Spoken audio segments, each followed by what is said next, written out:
السلام علیکم ورحمۃ اللہ وبرکاتہ۔ پیارے بچوں، مطالعہ پاکستان لازمی کلاس 10 کے ساتھ احمد ساکی حاضر خدمت ہے۔ ہم نے مطالعہ پاکستان کا تیسرا چیپٹر یعنی پاکستان کی معاشی ترقی شروع کر رکھا ہے اور بورڈ پیپر پیٹرن کے مطابق اس کا پہلا حصہ یعنی کثیر الانتخابی سوالات ہم مکمل کر چکے ہیں اور دوسرا حصہ یعنی مختصر سوالات و جوابات جو 24 نمبر کا ہوتا ہے اس کا آج انشاءاللہ العزیز ہم 5واں لیکچر لینے جا رہے ہیں۔ تو پیارے بچوں، آج کے لیکچر میں انشاءاللہ العزیز ہم سوال نمبر 41 تا سوال نمبر 50 حل کریں گے۔ آئیے دیکھتے ہیں آج کے انتہائی اہم اور انتہائی امپورٹنٹ سوالات۔ پیارے بچوں، آج کا پہلا سوال ہے سوال نمبر 41، مکئی کس موسم کی فصل ہے اور اس کے پیداواری علاقے بھی لکھیں، یعنی کن علاقوں میں مکئی کی پیداوار زیادہ ہوتی ہے۔ پیارے بچوں، مکئی موسم خریف کی فصل ہے جو انسانوں کی غذا کے ساتھ ساتھ جانوروں کے چارے کے لیے بھی کام آتی ہے۔ موسم خریف کہتے ہیں خزاں کے موسم کو، جس میں مکئی کاشت کی جاتی ہے اور مکئی جو ہے یہ انسانوں کی خوراک کے لیے استعمال ہوتی ہے، یعنی مکئی کا آٹا جو ہے اس سے روٹی بھی بنتی ہے، اس سے یہ جو آئس کریم والی کون ہوتی ہے وہ بھی بنتی ہے، اسی طرح اور بہت ساری چیزیں جو ہے وہ مکئی سے بنتی ہیں۔ تو پیارے بچوں، مکئی غذا کے ساتھ ساتھ انسانی خوراک کے ساتھ ساتھ جانوروں کے چارے کے لیے بھی استعمال ہوتی ہے۔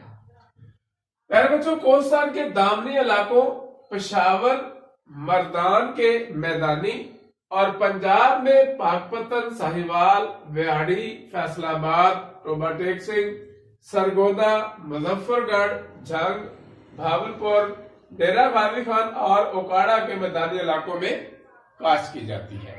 تو یہ مکئی جو ہے کوستان کے دامنی علاقوں یعنی پشاور اور مردان میں اور اس کے بعد پنجاب کے ان تمام اضلاع میں کاشت کی جاتی ہے۔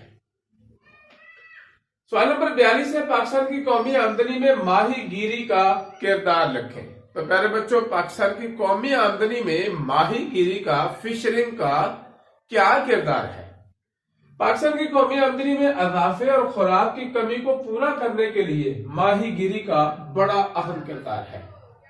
یہ مٹن، بیف اور پولٹری پر آنے والے دباؤ کو کم کرتی ہے۔ پاکستان میں مچھلی کی سالانہ پیداوار 7 لاکھ میٹرک ٹن سے زائد ہے۔ تو پیارے بچوں، میٹرک ٹن جو ہے یہ ایک پیمانہ ہے اور جو پروٹین مہیا کرتی ہے۔ مچھلی جو ہے یہ انسانی جسم کے لیے پروٹین کا ایک خزانہ ہے، پروٹین مہیا کرتی ہے۔ پاکستان میں 7 لاکھ میٹرک ٹن سے زیادہ اس کی پیداوار ہے۔ مٹن، بیف اور پولٹری پر جو بوجھ آتا ہے یا اس کی قیمتیں کنٹرول کرنے کے لیے انتہائی اہم کردار ادا کرتی ہے۔ پہلے بچوں، معاشی ترقی کیسے ممکن ہے اور اس کے چند فوائد بھی لکھیں۔ معاشی ترقی کے لیے صنعتی ترقی انتہائی ضروری ہے اور صنعتی ترقی جو ہے وہ زرعی ترقی کے بغیر ممکن نہیں۔ صنعتی ترقی کیا ہے کہ ایک کارخانے میں، ایک مل میں، ایک فیکٹری میں سینکڑوں ہزاروں ورکرز کام کرتے ہیں اور اس صنعت اور فیکٹری کو چلانے کے لیے اس کا را مٹیریل، خام مال جو ہے وہ زراعت سے حاصل ہوتا ہے، یعنی زرعی اجناس سے حاصل ہوتا ہے۔ فار ایگزامپل ٹیکسٹائل مل جو ہے اس کے لیے کاٹن چاہیے جس کا زراعت سے تعلق ہے، شوگر مل کے لیے، چینی کے لیے گنا چاہیے، زراعت سے متعلقہ ہے۔ اسی طرح چاول ہے، شیلر جو ہے ان کا تعلق دھان سے، چاول سے ہے جن کا زراعت سے تعلق ہے۔ فیکٹری جس میں جوسز بنتے ہیں ان کا تعلق فروٹ سے ہے اور فروٹ جو ہے یہ پودے جو ہے ان کا تعلق زراعت سے اور زمین سے ہے۔ تو صنعتی ترقی کے لیے زرعی ترقی انتہائی ضروری ہے اور زرعی ترقی کے بعد صنعتی ترقی اور صنعتی ترقی جو ہے یہ معاشی ترقی کا ایک اہم زینہ ہے۔ پیارے بچوں، معلوم ہوا کہ معاشی ترقی کے لیے نہ صرف صنعتی ترقی بلکہ زرعی ترقی اس سے بھی زیادہ اہم کردار ادا کرتی ہے۔ معاشی ترقی سے براہ راست ہماری عادات و اطوار اور رہن سہن و ماحول پر اثر پڑتا ہے۔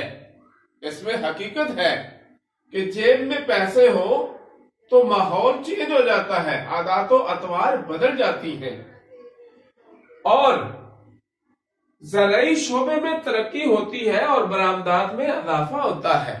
جب زراعت بڑھے گی ہماری ملیں چلیں گی، جب ملیں چلیں گی ورکرز کو کہاں ملے گا؟ مزدوری ملے گی، جیب میں پیسہ آئے گا اور اس سے ترقی ہوگی۔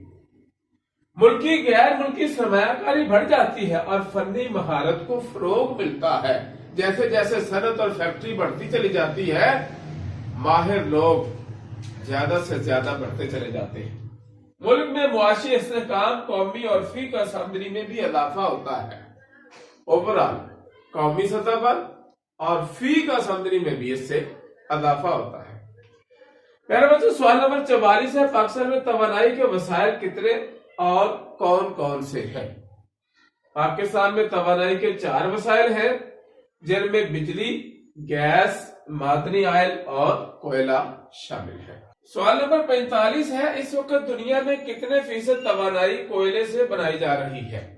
تو پیارے بچوں اس وقت دنیا میں تقریباً 28% توانائی کوئلے سے حاصل کی جا رہی ہے۔ دنیا بھر میں کوئلے سے حاصل کی جانے والی توانائی کا جو مقدار ہے وہ تقریباً 28% ہے۔ 28% توانائی جو ہے پوری دنیا میں کوئلے سے حاصل کی جا رہی ہے۔ سوال نمبر 46 ہے، گھریلو صنعت اور اس کی چند مثالیں لکھیں۔ گھریلو صنعت یعنی گھر کے اندر جو بازار کے لیے اشیاء بنائی جاتی ہیں، دستکاری بھی جسے کہتے ہیں، سیدھے سادے اوزاروں سے پرانی مدہ کے ہاتھوں کے ساتھ ہی اوزار استعمال کر کے کچھ اشیاء جو بنائی جاتی ہیں اور پھر بازار میں سیل کی جاتی ہیں انہیں گھریلو صنعت کہتے ہیں۔ میرے بچوں ایسی صنعت جو گھر پر ہی افراد خانہ یعنی فیملی کے افراد بہت کم سرمایہ لگا کر باہمی اشتراک یعنی آپس میں گھر کے افراد، والدہ، والد، بہن، بھائی اشتراک سے چلا رہے ہوں اور اس میں صرف انسانی محنت کا عمل دخل ہو، یعنی سیدھے سادے اوزار ہوں، پرانی وضع کے ہوں، انہی سے وہ چیزیں بنائی جا رہی ہوں۔ دستکار خود ہی خام مال خریدتا ہے۔ دستکار یعنی جو یہ دستکاری کرتا ہے، جو یہ کام کرتا ہے، وہ خود ہی ان چیزوں کے لیے را مٹیریل، خام مال بازار سے پرچیز کرتا ہے اور پھر کسٹمر بھی خود ہی تلاش کرتا ہے، یعنی مارکیٹنگ بھی خود ہی کرتا ہے۔ کھیس، دریاں، قالین بافی، سلائی وغیرہ اس کی مثالیں کیا ہیں؟ گھریلو دستکاری کی کھیس گھروں میں بنائے جاتے ہیں، اسی طرح دریاں یعنی جنہیں چٹائیاں کہتے ہیں، اسی طرح قالین بنائے جاتے تھے پہلے، کبھی اب تو ختم ہو گیا یہ معاملہ۔ اسی طرح گھروں میں عورتیں سلائی کرتی ہیں یا چھوٹا موٹا کڑھائی کا کام کرتی ہیں، اسی طرح گھروں میں عورتیں جو ہیں وہ سویٹر وغیرہ بنا لیتی ہیں۔ تو یہ ساری چیزیں جو ہیں یہ گھریلو دستکاری میں آتی ہیں، گھریلو صنعت میں آتی ہیں۔ سوال نمبر 47 ہے، چھوٹی صنعت سے کیا مراد ہے؟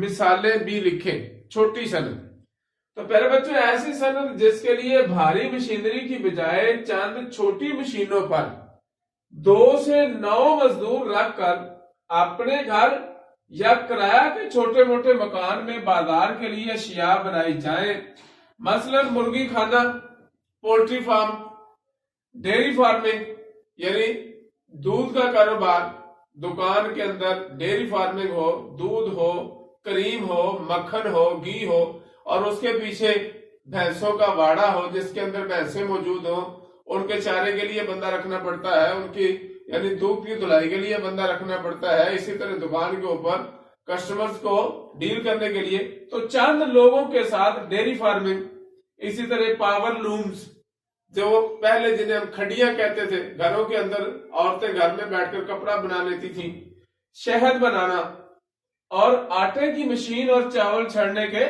شیلر وغیرہ، یہ سارے چھوٹی صنعت کی مثالیں ہیں۔